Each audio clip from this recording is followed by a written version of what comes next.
What's good, everybody? It is your boy Baddog here with another New York Yankee video. As always, appreciate you so much clicking on the video. Do me a favor, hit the thumbs up as soon as you hear me say this. Helps out the video huge. Also, hit that subscribe button, ring the bell. There's going to be a lot of Giants stuff coming on this channel. Tomorrow night, Chris and I will be live. We're talking Giants. And of course, we'll have a lot of Yankee stuff and all that good stuff. So hope you're enjoying your summer. If you're a Yankee fan, it has not been a good summer so far. I did a video the other day. I'm going to leave the link to that video in the description. And we're also going to have the little blip at the end of the video. But if you guys want to watch that, it's called Everything That's Wrong with the Yankees. I really want to get that video out there. So if you haven't watched it, please do me a favor. Watch it. Share it with everybody you know. Share it on all your social media outlets. Because, listen, guys like me and other content creators that are just kind of sick and tired of the Yankee situation, our voice needs to get heard. And the best way to do that is get some eyes on these videos. So if you want to help me out, if you want to be a pal, do that. Share the videos out. Thank you for watching. Let's get into this. Aaron Boone, this is by request by my guy Dire Giants fan. Big shout out to my guy Dire Giants fan. Been with me a long time. Just a freaking legend. Always supporting. So asked me to do a video on this, and I'm going to do a video on this. This is Aaron Boone's press conference from last night. I have not watched this, so we're going to watch it together. We're going to react to it. And we always know we're not a big fan of Aaron Boone. So let's hear what Booger Boone has to say. I know you've turned over a lot of stones. Anything else you can do to try to find it?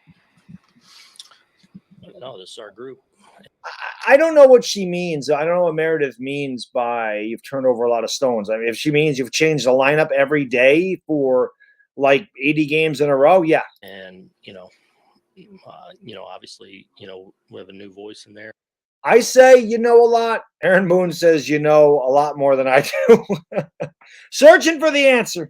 With Case, where we're trying to lay the right foundation, have the right conversations, free these guys up a little bit mentally. I think a lot of them that are going through a tough stretch, the game gets really hard and you start to press. And so you got to strike that balance. You've got to strike that balance between, coming in, preparing, ready to compete, but also going out there and having fun playing the game of baseball. That's great, Boone. That's great. Great advice. Now tell them, don't just tell me, tell the fans, how do you implement that? What are you doing to implement that? You can sit here and talk about, we got to do the right things, got to have the right conversations, we got to free these guys up. And what do you mean? How do you do that? What are you doing to increase club morale when you see them all struggling? What are you doing as a manager to free these guys up, as you say? Baseball is a tough game. It's a long game. It's arduous, okay? It's difficult. Guys do go through ups and downs, but there's been way more downs than ups in this team, and it's not just this year offensively. It's been for years now. And that's what we gotta find that balance, and that's what we're searching for. You're searching for it. We're almost 100 games into the season, Boone. How the hell have you not found it in 96 games? If you haven't found it in 96 games, you're probably not going to find it. How long do you think it typically takes a new hitting coach to really get to know the hitters and be able to make an impact? It has a bad weekend, so. Well, I think he already has had an impact and is starting to get to know those guys. So, I think you can start to learn guys almost right away, which I think Case is, and obviously with the help of Casey and Brad, those relationships are starting to be forged, and we'll keep growing in them every day. How has he made an impact, Boone? You had 2 damn hits last night. 2 hits against Patrick Sandoval. 2 hits. Okay, not Sandy Koufax, not Randy Johnson, not Greg Maddux. Patrick Sandoval. And the night before, you struck out 17 times as a team in 10 innings. What impact has Sean Casey had? One of the things Sean said last week was that this offense was kind of missing that grounded away approach. Get starters, get to the bullpens. Why do you think that's kind of missing? Yeah, I mean, it has, in some ways there's been some games lately that's actually been a little bit better, even where we've struggled, like last night against Canning. He kind of shut us down, but we at least made him work hard to do it. So that's obviously an area we're trying to focus on. We're trying to get better for, and it's something that we've always been known for. And you bet. Yes, exactly. That is something you've been known for. Past tense. Years ago. That's what the Yankees are known as. Not a team that strikes out 17 damn times or 15 times a night. and gets 2 hits. They have been known to work the count, to build up a pitcher's count, to get into the bullpen, to tire out the pitcher so that he gets tired. He's laboring. He makes a mistake, and you make him pay. You guys don't do that as a team and haven't for some time. And Not on a consistent basis anyway. Obviously, you have your games where you put up 11 runs, but not consistently. It's why your on-base percentage as a team has been around 300 the entire year. And that tells you right there, you're not doing those things, because if you did work the count, if you did draw walks, your on-base percentage would be much higher than around the 300 mark. I'm not exactly sure what it is. I didn't check the stats, okay?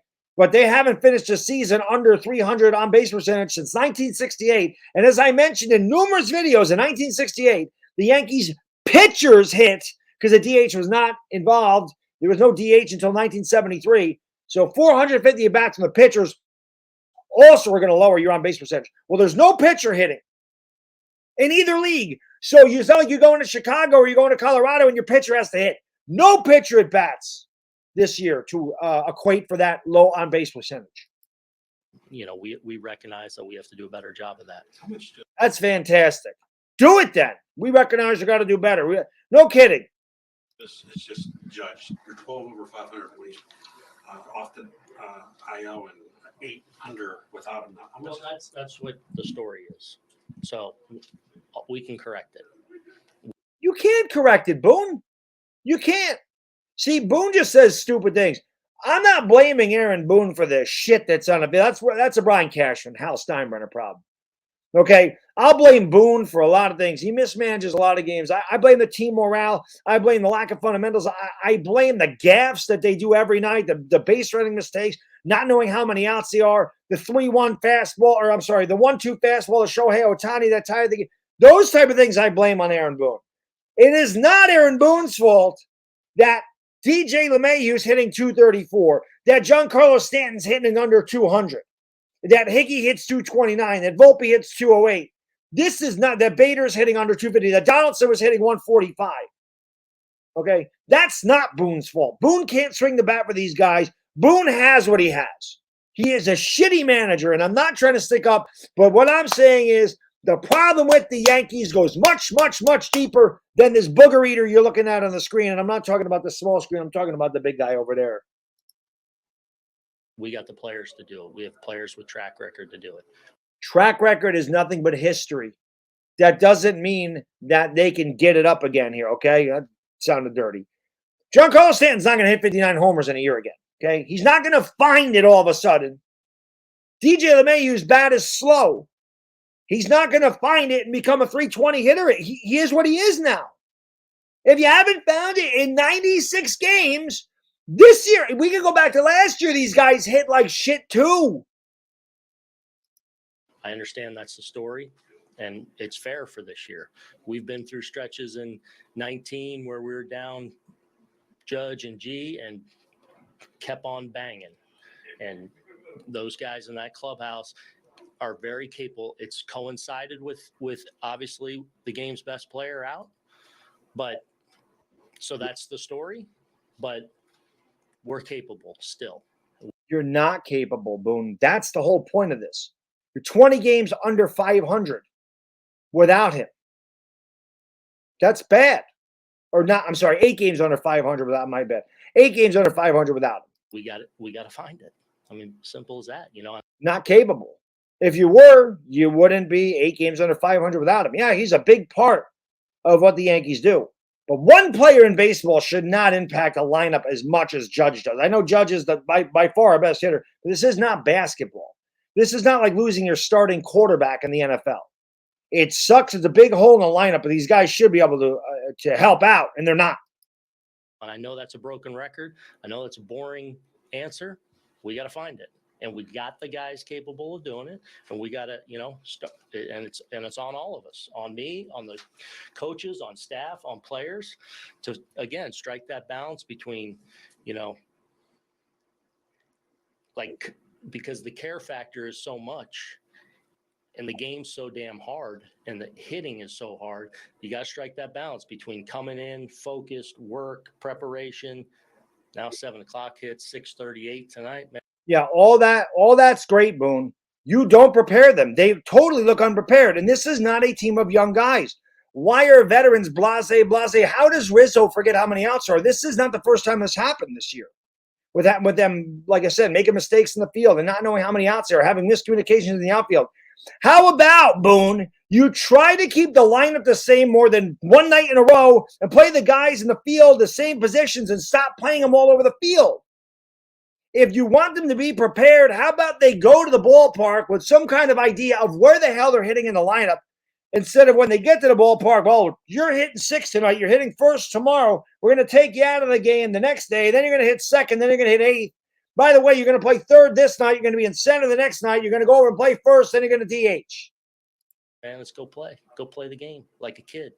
And we got to find that balance. When the struggles are persistent, as they have been, how do you, as a manager, how does your staff make sure that balance is being struck, guys? I mean, it's our life, you know, and you try and create as He's searching for an answer. I just want to point out that I mentioned that earlier in this, so I should be in the media because that guy asked the exact question. I said, how do you lift up morale? And he has no answer.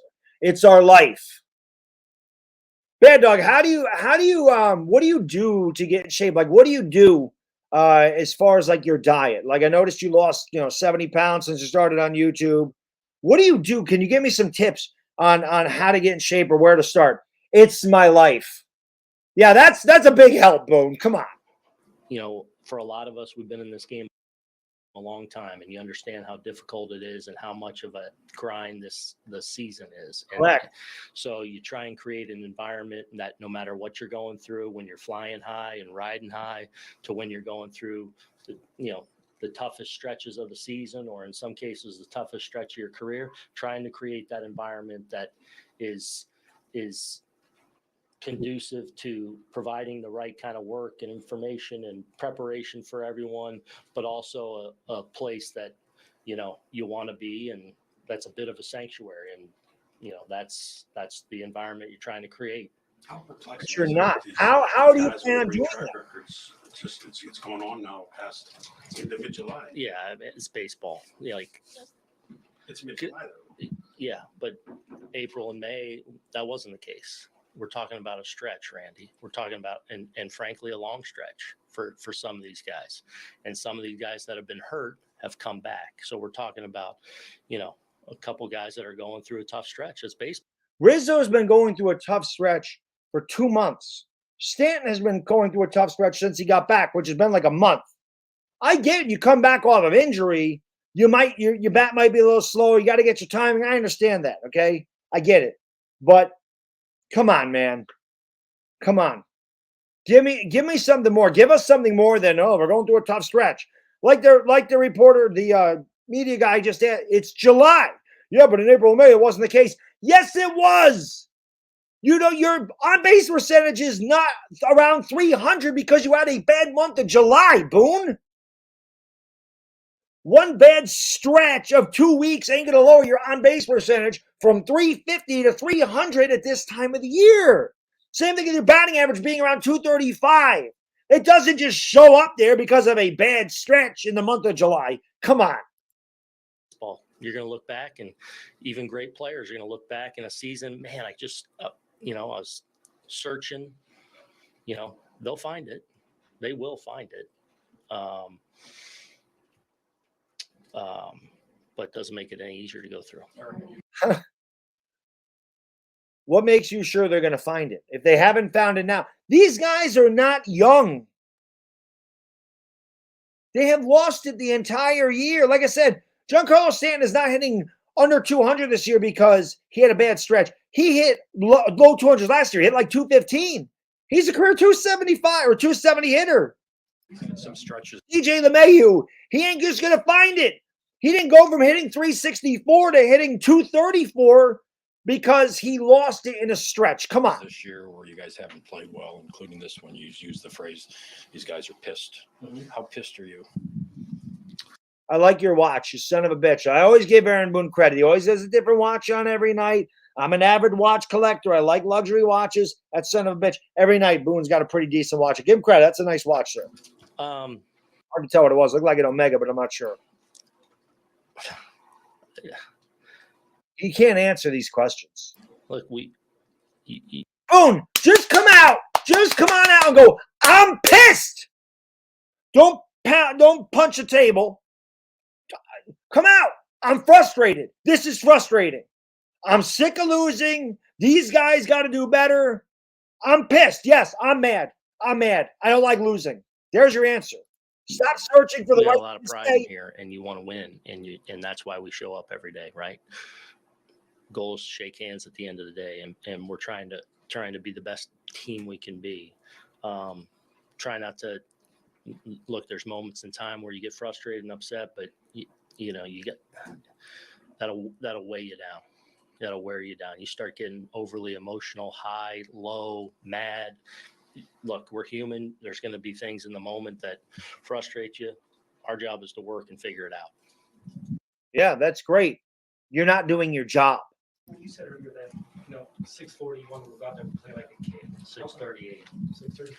I'm wondering if you feel like maybe that trade has been elusive in any way with this team. Like, are you sensing guys maybe putting a lot of pressure on themselves? I think at different times, yeah, that's the ultimate test in this game. Is one of the real tests in this game.